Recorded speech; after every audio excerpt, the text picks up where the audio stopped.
الحمد لله رب العالمين والعاقبة للمتقين والصلاة والسلام على شمس الهداية واليقين وعلى آله وأصحابه أجمعين. أما بعد، فقد قال الله تبارك وتعالى في القرآن الكريم: أعوذ بالله من الشيطان الرجيم، بسم الله الرحمن الرحيم. يا أيها الذين آمنوا اجتنبوا كثيرا من الظن إن بعض الظن إثم ولا تجسسوا ولا يغتب بعضكم بعضا أيحب أحدكم أن يأكل لحم أخيه ميتا فكرهتموه واتقوا الله إن الله تواب رحيم. صدق الله العظيم.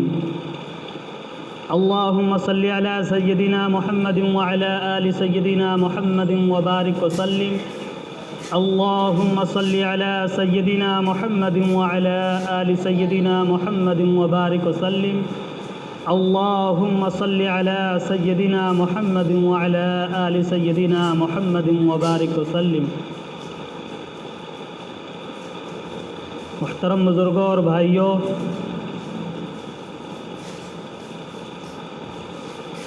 قرآن عظیم الشان ایسی کتاب ہے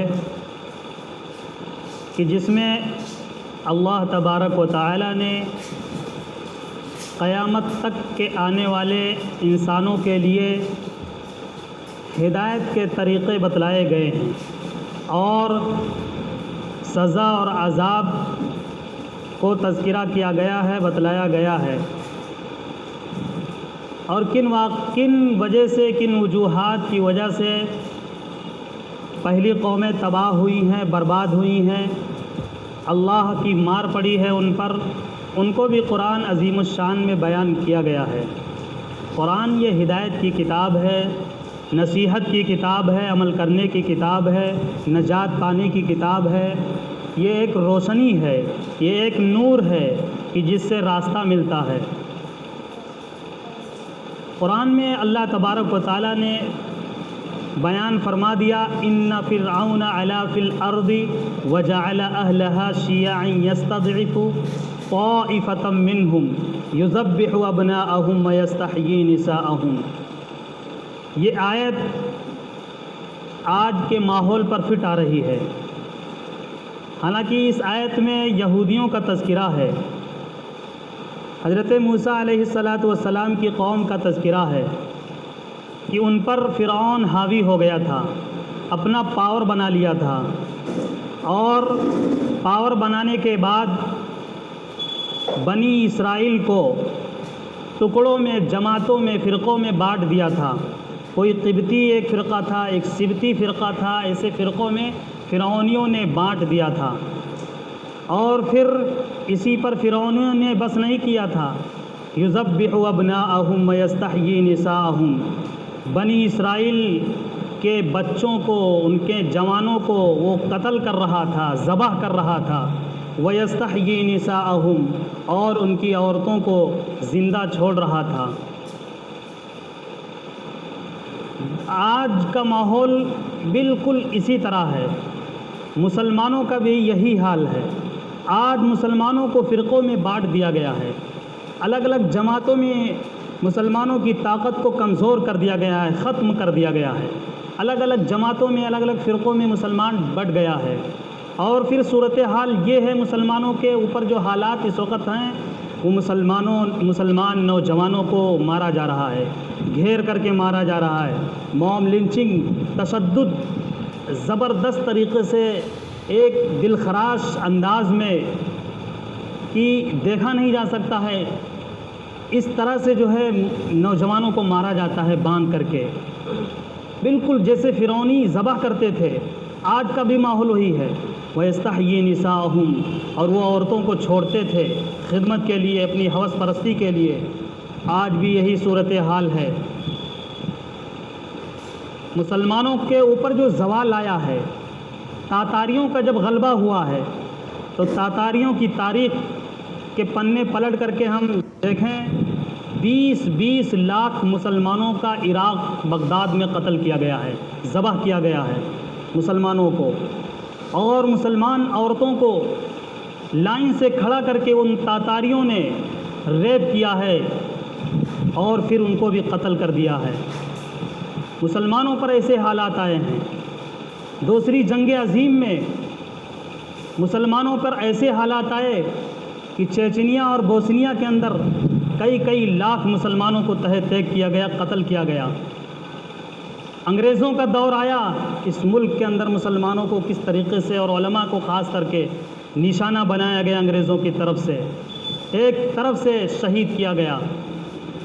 تو یہ حالات مسلمانوں پر آئے ہیں اور مزید یہ ماحول بنا ہوا ہے، وہ اس وجہ سے کہ قرآن کہہ رہا ہے کہ یہودی جس راستے پر چل رہے تھے، جس کام کو کر رہے تھے، ان کاموں کو اگر مسلمان کریں گے، بعد کے لوگ کریں گے، انہی راستوں پر چلیں گے، ان کی پیروی کریں گے، ان کے نقش قدم پر چلیں گے، تو جو حالات یہودیوں پر آئے وہی حالات مسلمانوں پر بھی آئیں گے۔ یہودیوں کو جس طرح یہودیوں پر فرعونیوں کا غلبہ ہوا اور فرعونیوں کو تہہ تیگ کیا گیا، کیا وجہ تھی؟ وہ اللہ کی مرضی کے خلاف قدم اٹھاتے تھے، شریعت کے خلاف چلتے تھے۔ اللہ جو چاہتا تھا، اللہ کا جو حکم نازل ہوتا تھا، یہودی اس کو ٹھکرا دیتے تھے، اس حکم کی اہمیت ہی کو نہیں سمجھتے تھے، اہمیت ہی نہیں اپنے اندر لاتے تھے اور اس کو سرے سے چھوڑ دیتے تھے، اس پر عمل نہیں کرتے تھے۔ قرآن نے کتنا صاف کیا، منا اور سلوہ کھانا ان کے لیے اتر رہا تھا، اتنا عالی شان کھانا، بہترین کھانا، لیکن اس کھانے کو چھوڑ کر کے دنیاوی کھانے پر آئے، اسی پر هو الذی ادنی بالذی هو خیر۔ قرآن میں موسیٰ علیہ السلام نے کہا، فرمایا وَأَدْنَا بِالَّذِي هُوَ خَيْرٌ، یہ بہترین چیز ہے، اس کو تم چھوڑ کر کے ایک ذلیل، ایک بیکار چیز، ایک گھٹیا چیز کی طرف جا رہے ہو۔ یہ ان کا طور طریقہ تھا یہودیوں کا۔ آج یہی چیز مسلمانوں کے اندر آ گئی ہے، ہمارے اندر یہی چیز آ گئی ہے کہ ہم اعلیٰ چیز کو چھوڑ کر کے گھٹیا چیز کی طرف جا رہے ہیں اور اس کو اختیار کر رہے ہیں۔ غیر المغضوب علیہم ولا الضالین، اللہ کا غضب ان کے اوپر نازل ہوا تھا، اللہ کی مار پڑی تھی۔ آج بھی مسلمانوں پر جو مار پڑ رہی ہے، جو اللہ کا غضب اتر رہا ہے، وہ انہی کاموں کی وجہ سے، انہی کرتوت و سیاہ کارناموں کی وجہ سے ہو رہا ہے۔ اس لیے کہ مسلمانوں کی حفاظت کی ذمہ داری اللہ تعالیٰ نے نہیں لی ہے، اسلام کی حفاظت کی ذمہ داری اللہ نے لی ہے۔ اسلام زندہ رہے گا، قیامت تک اسلام باقی رہے گا۔ مسلمان ختم ہو سکتا ہے لیکن اسلام ختم نہیں ہوگا۔ مسلمان جب ایمان سے ہٹ جائے گا، جب یقین سے ہٹ جائے گا، جب اللہ اور رسول سے ہٹ جائے گا، جب شریعت کے خلاف قدم اٹھا لے گا، جب منمانی کی زندگی گزارنے لگے گا، جب مفاد پرستی میں ڈوب جائے گا، جب غلط قدم اور جرائم اس کے اندر آ جائیں گے، تو مسلمان کا خاتمہ ہو جائے گا۔ لاکھوں کی تعداد میں مسلمان کاٹے جائیں گے، مسلمانوں کو تباہ کیا جائے گا۔ یہ تاریخ پہلے بھی بتاتی ہے اور یہی قرآن کہہ رہا ہے کہ مسلمانوں کو ختم کر دیا جائے گا۔ ان کی جگہ پھر دوسری قومیں آئیں گی، وہ اسلام کے پاسبان ہوں گی اور وہ اسلام پر چلیں گی۔ اس لیے مسلمانوں کی کوئی گارنٹی نہیں لی گئی ہے۔ مسلمان جب ایمان پر رہے گا تب گارنٹی ہے، تب وہ باقی رہے گا، اس کو ترقی ملے گی، اس کو عروج ملے گا۔ آج مسلمان اعلیٰ چیز کو چھوڑ کر کے گھٹیا چیز کی طرف جا رہا ہے۔ پہلی مثال دی گئی تھی گزشتہ جمعے کہ اعلیٰ چیز قرآن ہے، ذوق قرآن ہے، تلاوت قرآن ہے، شوق قرآن ہے، قرآن کی تلاوت ہے، قرآن کا سمجھنا ہے، قرآن پر عمل کرنا ہے، یہ اعلیٰ چیز ہے مسلمانوں کے لیے۔ لیکن اس کو چھوڑ کر کے گھٹیا چیز، ادنا چیز، بیکار چیز، برباد کرنے والی چیز، تباہ کرنے والی چیز کی طرف مسلمان ڈوبا جا رہا ہے۔ اور قوموں کی طرح یہ قوم بھی جو ہے اسی میں بالکل ڈوبی جا رہی ہے۔ وہ گھٹیا چیز، ادنا چیز جو ہے وہ انٹرنیٹ ہے، موبائل ہے۔ یہ بالکل ایک سوچی سمجھی پلاننگ اور سازش کے تحت اس کو مارز وجود میں لایا گیا ہے، اس کو بنایا گیا ہے ایک مشن کے تحت، تاکہ اس سے جو روح ہے، ایمانی روح کا جنازہ نکالا جائے، سوچ کو، مزاج کو تبدیل کر دیا جائے۔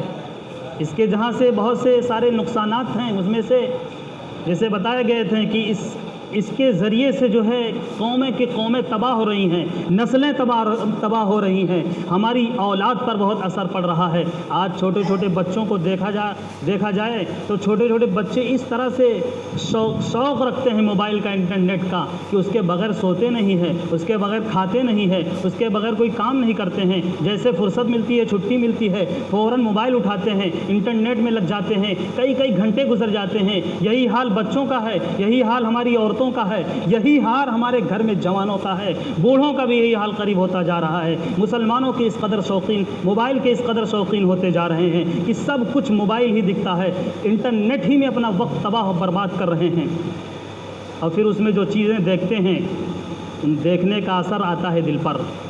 کہ کوئی بھی بات بار بار کہی جائے تو اس کا اثر دل پہ آ ہی جاتا ہے، بار بار آ ہی جاتا ہے۔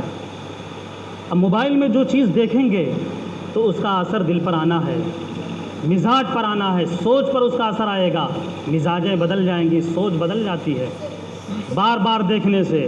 اور اس میں ایسے پروگرام دکھائے جاتے ہیں اور اس طرح سے سیریلز چلتے ہیں، کتنے ایپیسوڈ چلتے رہتے ہیں، بند ہی نہیں ہوتے ہیں۔ اور کون لوگ چلاتے ہیں، کس لیے چلاتے ہیں، پورا مشن ہوتا ہے ان کا، ایک مشن کے تحت چلاتے ہیں۔ کسی بھی ایپیسوڈ میں عورتوں کے بغیر نہیں دیکھیں گے، ہر سیریل اور ہر پکچر یا ہر موبائل کے اندر جتنے بھی پروگرام ہیں، کہ کوئی بھی پروگرام لڑکیوں سے عورتوں سے خالی نہیں ہے، ضرور اس کے اندر ہیں۔ اور اس طرح سے انٹرنیٹ اور اس میں چیزیں دیکھ کر کے ہمارے بچے جو ہے تباہ ہو رہے ہیں۔ کارٹون دیکھتے ہیں، یہ کارٹون دیکھ کر کے ہم سمجھتے ہیں کہ یہ تو کوئی کارٹون کوئی اہم چیز ہے نہیں، اس میں کوئی فحاشی تو ہے نہیں، ناچ ڈانس گانا تھوڑی ہے، لیکن یہ کارٹون جو اس کے اندر دکھایا جاتا ہے یہ ایک انسانی شکل و صورت اور جسم کا مسخ دکھایا جاتا ہے کہ اللہ تعالیٰ نے جسم کو صحیح بنایا ہے، لیکن اس میں اپنے اعتبار سے اس کو غلط جسم دکھایا جاتا ہے، اور یہی دکھا کر کے بچوں کو، ہماری نسلوں کو مانوس کرایا جاتا ہے، لگاؤ بیٹھایا جاتا ہے، تاکہ جب دجال آئے، جب قرب قیامت میں دجال آئے تو چونکہ وہ بھی عجیب و غریب شکل کا ہوگا، ایک آنکھ غائب رہے گی، اس کے ماتھے پر کاف فارہ لکھا رہے گا، اس کی جسم عجیب و غریب ہوگا، بال اس کے کھڑے ہوں گے، جیسا کہ آج ہیئر اسٹائل یہ چلا ہے اور بال کی کٹنگ ہو رہی ہے، اس طرح سے وہ دجالیت کی طرف بالکل وہی مشن پورا ہو رہا ہے ان کا، ایسے اس کے بال کھڑے ہوں گے، آنکھ ایک غائب ہوگی۔ تو اس طرح سے جو جسم جو ہے اس کا ہوگا، وہی کچھ کارٹون کے اندر بھی دکھایا جاتا ہے، ایک آنکھ کا کارٹون دکھایا جاتا ہے۔ یہ ہماری نسلوں کو، ہماری اولاد کو اس سے مانوس کیا جا رہا ہے۔ تو یہ کتنی، اور پھر اس کے اندر کتنے فیکشن، فیس بک ہے، واٹس ایپ ہے، اس کے ذریعے سے کتنے لوگ تباہ ہو رہے ہیں کہ ہمارے گھر کے اندر عورتیں ہیں، لڑکیاں ہیں، تباہ ہو رہی ہیں، ماں باپ لیٹے ہوتے ہیں، سو جاتے ہیں، اولاد کے پاس موبائل ہوتی ہے، بیٹوں کے پاس، لڑکیوں کے پاس موبائل ہوتا ہے، اور راتوں رات اس کو چلاتے ہیں، اور کیا دیکھتے ہیں کچھ نہیں پتہ۔ راتوں کے اندر ویسے بھی رات میں جلدی سو جانے کا حکم دیا گیا ہے، اب رات میں اگر کوئی دیر تک جاگتا ہے تو وہ صحیح کام کے لیے نہیں جاگ سکتا ہے۔ شیاطین جو گھومتے ہیں اور رات کے اندر گھومتے ہیں، وہ بہکانے والے جو شیاطین ہوتے ہیں، لوگوں کو تباہ کرنے والے جو شیاطین ہوتے ہیں، اور رات میں پہرا کرتے ہیں، دوڑتے ہیں، وہ اثر انداز ہوتے ہیں ان پر، اور وہ پھر رات میں کیا دیکھتے ہیں ماں باپ کو کوئی خبر نہیں ہے، اسی کے ذریعے سے وہ تباہ ہو رہے ہیں۔ کتنی فحش چیزیں اس کے اندر دکھائی جاتی ہیں، وہ سب دیکھ رہے ہیں، ہمارے نوجوان دیکھ رہے ہیں اور تباہ ہو رہے ہیں اس کے ذریعے سے۔ یہ انٹرنیٹ اتنا خطرناک ہے کہ اس کے ذریعے سے آنے والے وقت میں کسی کو صحیح چیز کا علم نہیں ہو پائے گا کہ صحیح چیز کیا ہے، غلط چیز کیا ہے۔ لیکن اب چونکہ موبائل ہے، انٹرنیٹ ہے، اس کی تباہ کاریاں تو بہت ہیں، نقصانات انتہائی ہیں، بہت زیادہ ہیں، ان کو بتانے کے لیے بہت وقت چاہیے۔ کتنے اس کے اندر نئے سافٹ ویئرز آتے ہیں، اس کے اندر فحش چیزیں دکھائی جاتی ہیں، لوگ اس سے انٹرسٹ لیتے ہیں اور تباہ ہو رہے ہیں۔ لیکن اب یہ چیز جو ہمارے سامنے آ گئی ہے یہ بالکل اس طرح سے آ گئی ہے کہ اس کے بغیر اب کوئی رہ بھی نہیں سکتا ہے۔ اس طرح سے بنا دیا گیا ہے کہ ہر کوئی اس کو لینے پر، استعمال کرنے پر، یوز کرنے پر مجبور ہے۔ ہماری آنکھ کے مانند اس کو اگر مثال دی جائے تو ہو گیا ہے موبائل۔ جس طرح ہمارے لیے، ہمارے دیکھنے کے لیے آنکھ ضروری ہے، لیکن جس طرح آنکھ ضروری ہے ہمارے دیکھنے کے لیے، آنکھ نہیں رہے گی تو ہم نہیں دیکھ سکتے ہیں، تو اسی طرح ہمارے اختیار میں آنکھ کا استعمال بھی ہے کہ ہم چاہیں تو اسی آنکھ سے غلط چیز کو دیکھیں، اور ہمارے اختیار میں ہے اگر ہم چاہیں تو اس آنکھ کا صحیح استعمال کریں، صحیح چیز کو دیکھیں۔ یہ موبائل بھی اس کا مثال اسی طرح ہے کہ موبائل رکھیں، اگر ہم چاہیں تو صحیح یوز کریں، صحیح استعمال کریں، اور تباہ ہونا چاہیں، برباد ہونا چاہیں تو اس کا ہم غلط یوز کریں، غلط چیز دیکھیں اس میں۔ بالکل بہت ہی اس میں اچھی اچھی چیزیں بھی ہیں موبائل کے اندر، فوائد بھی اس کے ہیں، بہت سے فائدے بھی ہیں، اس سے بہت سا مسئلہ حل ہو جاتا ہے، بہت سارے کام بھی اس کے پورے ہو رہے ہیں اس کے ذریعے سے۔ ایسا نہیں کہ صرف نقصان ہی نقصان ہے، ہر اس چیز کو دیکھنا موبائل کے اندر جائز ہے، درست ہے، جس کو باہر کی دنیا میں ہمارے لیے دیکھنا جائز ہے۔ ایک مسئلہ بتا رہا ہوں، ہر اس چیز کو موبائل کے اندر دیکھنا جائز ہے، درست ہے، جو باہر کی دنیا میں ہمارے لیے دیکھنا جائز ہے، اور ہر اس چیز کا دیکھنا ناجائز حرام ہے، جو باہر کی دنیا میں ہمارے لیے دیکھنا ناجائز اور حرام ہے۔ اب ساری چیزوں کو ہم فٹ کر سکتے ہیں موبائل کے اندر کہ کون کون سی چیزیں آتی ہیں، ہم دیکھ سکتے ہیں کہ نہیں دیکھ سکتے ہیں۔ اچھے اچھے علماء کرام کے بیانات ہم سن سکتے ہیں، حرمین شریفین کے ائمہ کے قراتیں ہم یہاں بیٹھ کر کے سن سکتے ہیں، قرآن شریف اور بڑی بڑی تفسیریں، بڑی بڑی احادیث کی کتابیں، بڑے بڑے ترجمہ اور تفاسیر موبائل کے ذریعے سے ہمارے لیے آسان ہو گیا ان کا پڑھنا، ہر بھاشا میں، ہر لینگویج میں آ جا رہا ہے، کتابیں آ رہی ہیں، اپلوڈ ہو رہی ہیں، ہم یہ صحیح یوز کر سکتے ہیں، صحیح استعمال کر سکتے ہیں اگر ہم چاہیں تو۔ دونوں ہمارے لیے دونوں اختیاری پہلو ہیں، جس چیز کو ہم چاہیں اختیار کر لیں، چاہیں تو ہم تباہی والے راستے کو اختیار کر لیں، اور ہم چاہیں تو کامیابی والے راستے کو اختیار کر لیں، یہ ہمارے اختیار میں ہے۔ تو یہ اعلیٰ چیز ہے کہ موبائل کی وجہ سے، جب سے یہ انٹرنیٹ اور موبائل آیا ہے، یہ شیطان کا کام بھی آسان ہو گیا۔ کتاب میں لکھا ہے، مرتبہ کسی بزرگ کسی راستے سے جا رہے تھے، کوئی بزرگ تھے، دیکھا کہ راستے میں ایک بہت لمبے قد کا شخص لیٹا ہوا ہے، خراٹے لے کر کے سو رہا ہے۔ وہ سوچے کہ کون یہ شخص ہے جو اتنے لمبے قد کا ہے اور یہ اتنا پرسکون نیند میں سو رہا ہے، خراٹے لے کر کے سو رہا ہے۔ جگائے تو پوچھے، تم کون ہو جو اتنے سکون کے ساتھ سو رہے ہو؟ تو اس نے کہا، میں شیطان ہوں، ابلیس ہوں، ابلیس۔ تو بزرگ چونکے کہ تمہارا کام تو لوگوں کو بہکانا ہے، لوگوں کو ورغلانا ہے، اور چل پھر کر کے لوگوں کو تباہی کے راستے پر لے جانا ہے، تم تو خراٹے لے کر کے سو رہے ہو، تم اپنا کام چھوڑ دیے ہو کیا؟ تو وہ کہا کہ ہم کام، لیکن ہمارا کام ہو رہا ہے، کس کے ذریعے سے ہو رہا ہے؟ اس نے بتایا کہ جب سے یہ ٹیلی ویژن اور انٹرنیٹ موبائل وجود میں آیا ہے، جب سے یہ پیدا ہوا ہے، یہ کام میرا سب کچھ کر رہا ہے، جو میرا کام تھا وہ انٹرنیٹ اور موبائل کر رہا ہے۔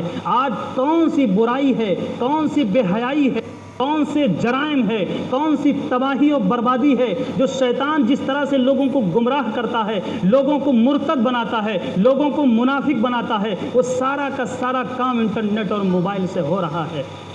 شیطان آرام کر رہا ہے، پورا کام اس کے ذریعے سے ہو رہا ہے۔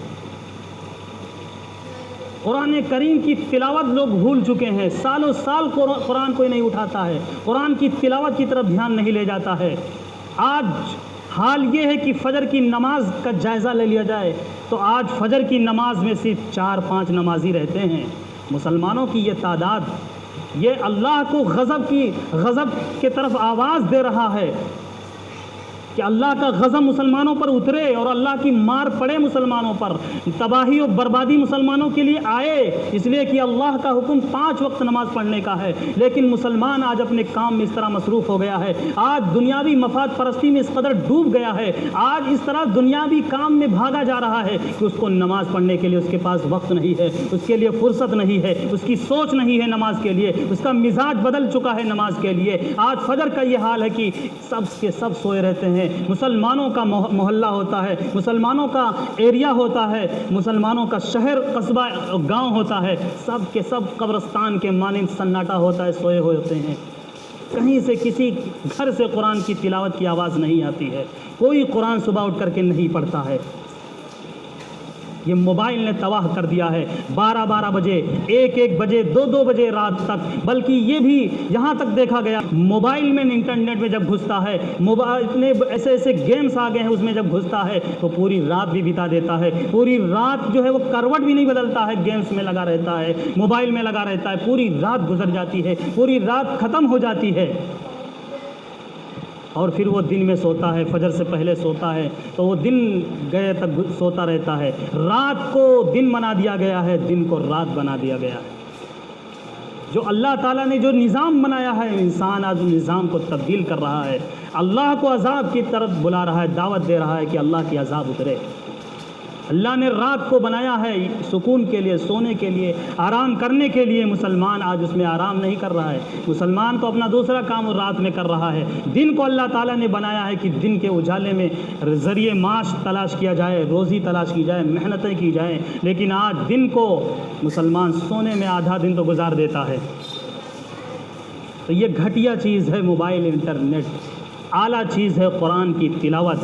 اعلیٰ چیز کو چھوڑ کر کے مسلمان گھٹیا چیز کو لے رہا ہے، یہودیوں کی وہی پیروی کہ یہودی منا اور سلوہ اتنا بہترین عالی شان کھانا، اعلیٰ قسم کا کھانا، خوشبودار کھانا، نفع بخش کھانا، قوت بخش کھانا اللہ کی طرف سے دیا جا رہا تھا، لیکن اس کھانے کو یہودیوں نے چھوڑ کر کے، بنی اسرائیل نے چھوڑ کر کے سبزی اور ککڑی اور پیاز اور دال کی طرف انہوں نے مطالبہ کیا کہ ہمیں یہ چاہیے۔ هو الذی ادنی بالذی هو خیر فرمایا گیا، یہ تم تو گھٹیا چیز کو لے رہے ہو، اعلیٰ چیز جو ہے تمہیں دیا جا رہا ہے اس کو چھوڑ رہے ہو۔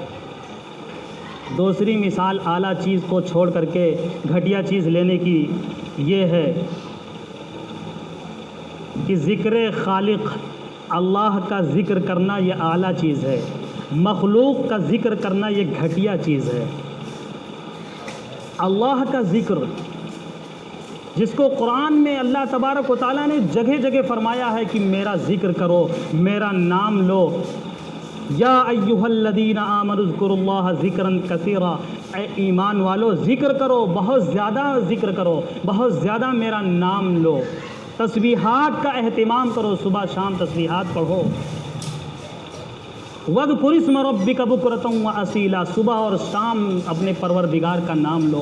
وَاذْكُرِ اسْمَ رَبِّكَ وَتَبَتَّلْ إِلَيْهِ تَبْتِيلًا، اپنے پروردگار کا نام اس طرح سے لو کہ لوگوں سے کٹ جاؤ، دیوانہ اور مجنوں کی طرح اللہ کے نام کو پکارو۔ یہ قرآن کا حکم ہے، قرآن کہہ رہا ہے کہ اس طرح سے اپنے پروردگار کا ذکر کرو، اپنے رب کا نام لو۔ آج ہم ذکر کو بھولتے جا رہے ہیں۔ یہ ذکر اتنا اہم ہے اور اتنا ضروری ہے۔ سالکین اور بزرگان دین نے تو یہاں تک لکھا ہے سالکین کے لیے، اور جو اللہ کی محبت اپنے دل میں پیدا کرنے کی خواہش رکھتا ہے اس کے لیے، یہ ذکر جو ہے دل کی صفائی کا سب سے بڑا آلہ ہے۔ اس سے ہمارا دل جو گندا ہو گیا، سیاہ ہو گیا انٹرنیٹ موبائل چلانے کی وجہ سے، یہ ذکر صفائی کا آلہ ہے، صفائی کا کام کرے گا، صفا کر دے گا، دل کو زندہ کر دے گا۔ الا بذکر اللہ تطمئن القلوب، جو ہم آتے ہیں تعویذیں بناتے ہیں، گنڈے بنا دیجئے، فلیتے بنا دیجئے، گھر میں یہ پریشانی ہے، ہمیں یہ پریشانی ہے، فلاں کو یہ پریشانی ہے، بھائی بیمار ہیں، بہن کو یہ ہو گیا ہے، ہماری عورت اس طرح سے ہے، اس طرح کی جو ہم آتے ہیں اپنے مسائل لے کر کے، سب کا ایک ہی علاج ہے، قرآن ہے، سب کا ایک ہی علاج ہے، ذکر الہی ہے۔ اللہ کا ذکر کرنا شروع کر دیں، تسبیحات کا اہتمام کرنا شروع کر دیں، اللہ کا نام لینا شروع کر دیں۔ الا بذکر اللہ تطمئن القلوب، تو خود قرآن اعلان کر رہا ہے، خود قرآن ہی کہہ رہا ہے، سنو بذکر اللہ تطمئن القلوب، تمہیں اطمینان ملے گا، تمہیں سکون ملے گا، تو اللہ کے ذکر ہی سے تمہیں سکون ملنے والا ہے۔ ذکر اللہ یہ روح کی غذا ہے، اللہ کا ذکر کرنا یہ روح کے لیے غذا ہے۔ اگر ہم ذکر کرنا بند کر دیں، اللہ کا نام لینا بند کر دیں، تو روحیں جس طرح سے ہم اگر کچھ کھانا پینا چھوڑ دیں تو ہم مر جائیں گے، بچیں گے نہیں، بھوک سے مر جائیں گے، اسی طرح ہماری روح کی حیات، ہماری روح کی جو زندگی ہے وہ اللہ کے ذکر سے ہے۔ اللہ کا ذکر کریں گے تو ہماری روح زندہ رہے گی، اور اللہ کا ذکر چھوڑ دیں گے تو ہماری روح مردہ ہو جائے گی۔ یہ اللہ کا جو ذکر ہے، خالق کا جو ذکر ہے، یہ اعلیٰ چیز ہے، بہتر چیز ہے۔ آج ہماری خواہش ہوتی ہے کہ ہم جب مریں تو ہماری زبان پر اللہ کا نام جاری رہے، لا الہ الا اللہ محمد الرسول اللہ جاری ہو۔ ہر ایک کی خواہش ہے، ہر مومن کی خواہش ہے کہ ہم کلمے پر ہمارا خاتمہ ہو، ہم اس دنیا سے جائیں تو مرنے کے وقت اللہ کا نام ہماری زبان پر ہو۔ لیکن یاد رکھیں، بزرگوں نے لکھا ہے کتابوں میں کہ اللہ کا نام مرتے وقت ہماری زبان پر نہیں آئے گا اگر ہم اللہ کا ذکر کا اہتمام نہیں کریں گے، دنیاوی کا ذکر کریں گے، مخلوق کا ذکر کریں گے، غیبت کریں گے، چغل خوری کریں گے، تانا کریں گے اور ایک دوسرے پر الزام تراشی کریں گے، زبان چلائیں گے دوسرے مفاد میں، دوسرے فائدے کے لیے اپنی زبان کا یوز کریں گے، دوسرے کاموں کے لیے اپنی زبان کو چلائیں گے، استعمال کریں گے، اللہ کے ذکر سے اپنی زبان کو خالی رکھیں گے، تو مرنے کے وقت جن چیزوں میں ہم اپنا وقت گزارے ہوں گے، موبائل ہو یا انٹرنیٹ ہو یا دوسری دنیا ہو، جس میں بھی ہم اپنا وقت لگائے ہوں گے، وہی خیال آئے گا مرنے کے وقت، وہی چیزیں زبان پر جاری ہوں گی۔ لیکن اگر اللہ کا ہم ذکر کرنے والے ہو جائیں، ہر وقت اللہ کا ذکر کرنے والے ہو جائیں، زبان سے اللہ کا نام لینے والے ہو جائیں، تو یہی مشق کام آئے گا۔ مرنے کے وقت اللہ کا نام زبان پر خود بخود جاری ہوگا۔ اسی لیے یہ اہتمام بتایا گیا ہے۔ دیکھیں ہم ذرا اہتمام تو دیکھیں، شریعت کا سنت کا اہتمام تو دیکھیں کس طرح سے اہتمام کرایا گیا ہے، تاکہ ایک مسلمان کی زندگی میں اللہ ہی کا نام رہے، کسی اور کا نام نہ رہے۔ کھانے کے وقت بتایا گیا ہے کہ جب کھانے کے لیے بیٹھو تو اللہ کا نام لو، بسم اللہ وعلی برکت اللہ۔ اگر شروع میں بھول جاؤ تو بیچ میں یاد آ جائے تو پڑھو بسم اللہ اولہ وآخرہ۔ اس کے بعد کھانا کھا چکے تو کھانا کھانے کے بعد الحمدللہ، سب جگہ اللہ کا نام ہے۔ سونے سے پہلے اللہم بسمکا، سو کر اٹھنے کے بعد الحمدللہ الذی احیانا، مسجد کے اندر آؤ اللہم افتح لی، وضو کرنے کے لیے بیٹھو بسم اللہ العظیم والحمدللہ۔ بیچ میں اگر وضو کے بیچ میں دعا پڑھو اللہم اغفر لی ذنبی ووسع لی، سب جگہ اللہ کا نام ہے۔ بلکہ سواری پر سوار ہو تو وہاں بھی بسم اللہ مجریہا و مرساہا، اور سواری پر سوار ہونے کی جو دعا، سب دعاؤں میں اللہ کا نام آئے گا۔ اگر ہم چلتے وقت بھی بتایا گیا ہے، سیڑھی پر زینے سے اتریں تو سبحان اللہ کہتے ہوئے اتریں، چڑھیں جب سیڑھی پر تو اللہ اکبر کہتے ہوئے چڑھیں، اور جب کسی سے ملاقات ہو السلام علیکم، جب کسی کو کچھ دے تو جزاک اللہ، جب کچھ کسی کام کے کرنے کا ارادہ دل میں خواہش ہو انشاءاللہ کہیں۔ یعنی کہنے کی مثالیں ہیں، یہ چند مثالیں دے رہا ہوں۔ یہ شریعت یہ اہتمام کرانا چاہ رہی ہے، یہ سنتیں جو اس طرح سے ہیں، ان کا مقصد یہ ہے کہ ہمارے زندگی میں ہر موڑ پر اللہ کا نام کا اہتمام رہے، ہر دعا میں اللہ کا نام آئے گا۔ یہی مقصد یہی ہے کہ ایک مومن ہر وقت اللہ کا نام لیتا رہے، صبح کے وقت فجر کی نماز کے لیے آئے تو اللہ اکبر کی بڑائی بیان کرے، اور جب سونے سے پہلے سونے کا ارادہ کرے اس سے پہلے عشاء کی نماز پڑھے، عشاء کی نماز میں اللہ کی کبریائی ہے، اللہ کی کبریائی کو بیان کرے، دن بھر میں پانچ وقتہ نماز کا اہتمام کرے 24 گھنٹے میں، یہ اللہ کا ذکر ہے، اللہ ہی کا نام لینا ہے ہر وقت۔ ہر مسلمان کی شان یہی ہے، اور اللہ کا مقصد بھی یہی ہے کہ میرا بندہ دنیا کے اندر صرف میرا نام لینا جانے، صرف میرے کبریائی بیان کرنا جانے اور کسی اور کی طرف نہ جائے۔ یہ اعلیٰ چیز ہے اللہ کا ذکر کرنا، اور ایک گھٹیا چیز ہے مخلوق کا تذکرہ کرنا، غیبت کرنا۔ یہ نہایت گھٹیا چیز ہے، بہت ہی تباہ کن چیز ہے، برباد کرنے والی چیز ہے۔ لیکن آج اس گھٹیا چیز کی طرف مسلمان کس قدر منہمک ہے اور لگا ہوا ہے۔ وقت نہیں ہے، آگے انشاءاللہ آئندہ جمعہ میں بیان کیا جائے گا۔